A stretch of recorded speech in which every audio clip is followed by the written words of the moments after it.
As primeiras sanções contra o estado de Moscóvia. Vocês vão ficar surpresos, mas foram introduzidas pela Polônia e pela Suécia, ou seja, os mesmos de sempre, em 1495. As Américas tinham acabado de serem descobertas e a gente já estava sob sanções. Existe um provérbio russo que é: se você quer fazer Deus rir, conte a ele os seus planos. E foi exatamente isso que aconteceu com Biden e com a Europa quando eles tentaram sufocar a economia russa com suas sanções. Nós compramos muitas coisas, compramos frutas. Nós continuamos a comer bananas importadas do Equador, assim como antes. As empresas holandesas continuam trazendo flores, só que do Quênia. Surgiram novos centros de poder. Se os norte-americanos tivessem introduzido sanções contra a então nova Rússia 20 anos atrás, talvez as sanções teriam maior efeito. Hoje temos a China, a Índia, o BRICS, novos centros de poder.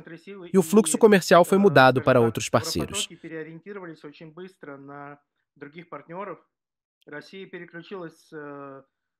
A Rússia passou do bem conhecido mercado europeu para o trabalho com seus parceiros estratégicos no Oriente, na América Latina e na África do Sul. Nós não temos cidades abandonadas onde tudo está jogado aos ratos. Recentemente, a chefe da diplomacia europeia, Kaja Kallas, anunciou novas sanções contra a Rússia, ao passo que já pensa em introduzir seu 18º pacote de sanções contra o país euroasiático. Só que depois de 3 anos de milhares de sanções sendo constantemente anunciadas contra Moscou, a economia russa ainda não deu nenhum sinal de entrar em colapso. Os norte-americanos e europeus afirmaram ainda em 2022 que seus objetivos eram basicamente 3: reduzir a capacidade da Rússia de financiar seus gastos militares, promover insatisfação popular para possivelmente promover uma mudança de governo na Rússia e também tornar a Europa mais independente dos produtos comprados da Rússia, como energia. Nenhum dos objetivos foi alcançado. A Europa continua por seus meios comprando energia russa, enquanto que boa parte dela foi para outros mercados. A população russa também não derrubou seu governo e a produção militar continua a todo vapor. Qual seria, então, o segredo por trás da resiliência russa? Para entender melhor o assunto, eu conversei via Zoom com 2 especialistas em economia russa. O primeiro é Leonid Grigoriev, professor e diretor do Departamento de Economia Mundial da Universidade Nacional de Pesquisas, Escola Superior de Economia da Rússia. O segundo é Kirill Gusiev, diretor de pesquisas do Departamento de Pesquisas Econômicas do Estudo da Europa da Academia de Ciências da Rússia. A minha primeira pergunta foi: quais medidas que os russos tomaram logo de cara para neutralizar ou reduzir ao mínimo os efeitos das sanções ocidentais? Foi feita uma auditoria profunda sobre aquilo que estava faltando. Esta foi a primeira coisa. Porque na cadeia de produção de determinadas mercadorias havia lacunas vazias. Por exemplo, na fabricação de carros, se não me engano, não havia cintos de segurança. Muitas coisas tínhamos que ou fazer nós mesmos ou comprar de novo. Nós há pouco lançamos um grande avião de transporte no qual todas as peças são russas. Isso levou 4 anos. Ou seja, nós éramos muito dependentes, nós continuamos comprando, mas temos esta auditoria e a substituição das importações nas cadeias tecnológicas. Em segundo lugar, tivemos uma reestruturação de todo o sistema financeiro do comércio exterior. No meio destas coisas, ocorreu a restauração do trabalho dos fabricantes de carros, parcialmente para a defesa, os quais estão localizados no interior do país, ou seja, no Volga, nos Urais, na Sibéria. E lá eles elevaram os salários. Aconteceu um fenômeno bastante interessante. A elevação dos salários, não falo em Moscou ou São Petersburgo, mas além destas cidades, as pessoas que trabalham na indústria começaram a ganhar muito mais. E é claro que as pessoas ligadas com as Forças Armadas também.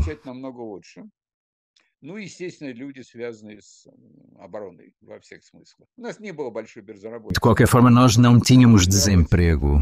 Só que alguns grupos que ganhavam pouco, de repente, começaram a ganhar bem. Foi neste setor que aumentou o consumo. A construção de residências não parou em nada. Se eu não me engano, 30% ou 40% de todas as residências na Rússia foram construídas no século XXI. Toda esta movimentação, estradas, muita coisa foi construída em Moscou. E o fluxo comercial foi mudado para outros parceiros. A Rússia passou do bem conhecido mercado europeu para o trabalho com seus parceiros estratégicos no Oriente, na América Latina e na África do Sul.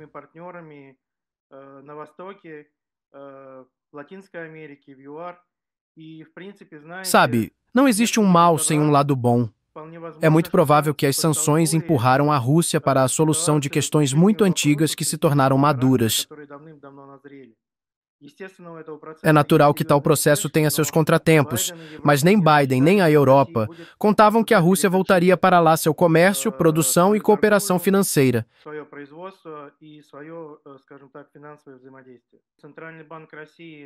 O Banco Central da Rússia elevou a taxa de juros repentinamente, tentando manter o capital no país e bloqueando o saque e saída de grande soma de dinheiro para fora.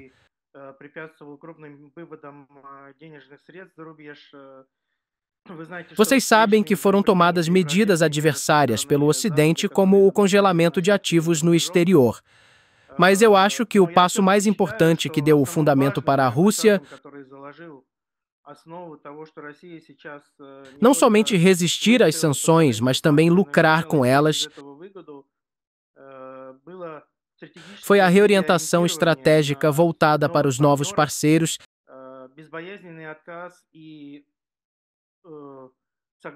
sem temer a saída das empresas ocidentais da Rússia, entendendo perfeitamente que não existe vácuo no mundo dos negócios e que os nossos parceiros estratégicos na América Latina, na Índia e na China encontraram empresas que quiseram tomar lugar na economia russa. Deve-se entender que os negócios europeus e americanos que saíram da Rússia faziam aqui muito dinheiro, e eles perderam este dinheiro e agora outros o ganham. E muito provavelmente isso se trata dos países amigáveis. De acordo com Grigoriev, a verdade é que há séculos a Rússia vem sofrendo sanções, que ora vêm, ora vão. As primeiras datam ainda do final do século XV, quando a Suécia e a Polônia, por motivos políticos, já proibiam, por exemplo, o comércio de cobre com a Rússia. Ao longo dos séculos, os russos aprenderam a utilizar ao máximo suas próprias capacidades, como seus recursos naturais, vasto território e mão de obra criativa e de bom nível de profissionalismo. Segundo Grigoriev, há vários pontos positivos das sanções, visto que aquecem o mercado interno, fazendo com que produtores internos e de países amigos tomassem o lugar deixado pelas empresas ocidentais que iam embora. É muito provável que, quando as sanções forem retiradas e chegue ao fim a necessidade de vender mercadorias com preços com desconto, não é uma certeza que voltaremos a fornecer matéria-prima pelos antigos canais de comércio que existiam até a operação militar especial. É muito provável que o fornecimento se mantenha aos novos compradores. A Rússia tem uma grande quantidade de pessoas bem instruídas. Historicamente falando, eu vos lembro que nós fazemos muitos médicos e engenheiros. Na Alemanha, historicamente, havia um plano de levar para lá nossos engenheiros. Na América Latina, pelo que entendi, tem muitos médicos de Cuba. No mundo, desde os anos do Império Britânico, havia muitos médicos indianos. Se você lê um romance britânico do século XIX, nele tem um médico indiano. Já nós temos os nossos médicos. E tem muitas pessoas com o talento de fazer algo com suas mãos. E quando começam os tempos difíceis, nós fazemos coisas não só com as mãos, mas com a cabeça, e não só com a cabeça, mas com as mãos. Os russos são muito criativos. Acho que aqui é importante destacar que a substituição das importações não são só números nominais, mas uma mudança de consciência da sociedade. Desde os anos 90, nós acostumamos a pensar que as marcas e fast food do Ocidente são elementos indispensáveis da cesta básica de consumo, elementos de prestígio, aquilo sem o qual não se pode viver. A situação atual mostrou que se pode viver sem isso. Gusev também ressaltou que atualmente a produção de alimentos na Rússia subiu devido à reorientação econômica, assim como também os itens alimentícios que eram antes trazidos da Europa, agora foram substituídos por pares produzidos por outros países. Os negócios tentam trabalhar da mesma forma que trabalhavam. Nós tínhamos muitos carros europeus. Acho que nas ruas de Moscou você vê mais carros europeus.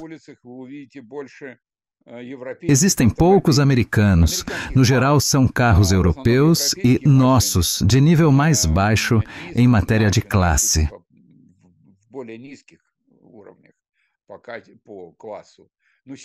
Agora apareceram os carros chineses.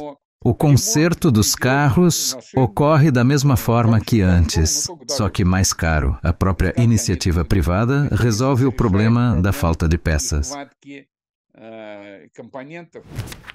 Mas como a Rússia resolveu a expulsão de vários de seus bancos do sistema de trocas financeiras SWIFT, controlado pelos Estados Unidos. Os bancos da Rússia, desde o início das sanções, começaram a criar um sistema alternativo de pagamentos que oferecia a conexão com os sistemas amigos. Da mesma forma, as grandes organizações financeiras russas começaram a fazer pagamentos com as principais contrapartes na China, na Índia e na América Latina. Tudo isso, até determinado nível, foi uma iniciativa do setor privado. É importante entendermos um ponto muito significativo. A esfera das finanças é uma das mais sensíveis aos riscos à soberania. A crise mostrou que nossos parceiros no Ocidente, que por muito tempo afirmavam suas mais nobres intenções e seu desejo de fortalecer sua cooperação, com um estalo de dedos fecharam, segundo o que eles achavam, os mais importantes canais de cooperação com a Rússia, dando com isso a entender a Rússia e a todos os outros países que querem falar algo contra o Ocidente coletivo que todo esse papo de cooperação e amizade só é bom até determinada hora. Uma das mais frequentes perguntas que fazem sobre o tema é: como a Rússia consegue gastar tanto em defesa e não quebra? Ela ainda mantém gastos com a construção civil e pagamentos de salários sem financiamento externo. Veja a resposta de Gusev. Sobre as questões de projetos de infraestrutura, gostaria de frisar que isso é visto pela lógica keynesiana. Se vocês se lembram, um dos pilares desta teoria era o financiamento de projetos de infraestrutura, como construção de estradas e pontes. Ou seja, tudo que é feito pelo Estado, porque para a iniciativa privada isso é tudo muito caro, ou nada rentável, exige muitos recursos que ela não possui. É claro que o complexo industrial militar, que hoje recebe financiamento para a necessidade de produção contínua de armamentos, É, de certo modo, uma locomotiva do crescimento econômico. Isso porque as pessoas que trabalham neste complexo recebem salário, criam uma demanda no mercado de consumidores. Podemos dizer que este não é a forma mais perfeita de aceleramento do crescimento econômico, mas é uma das opções que na situação atual funciona. Já sobre os pagamentos sociais, pelo que me lembro, desde o início fincaram que estes pagamentos não serão reduzidos, mas aumentados. Eu gostaria de agradecer tanto a Leonid Grigoriev quanto a Kirill Gusiev pela participação. E se você gostou desse vídeo, deixe o seu like e se inscreva no Gazeta do Mundo, se ainda não é inscrito. Até mais, pessoal. Tchau, tchau.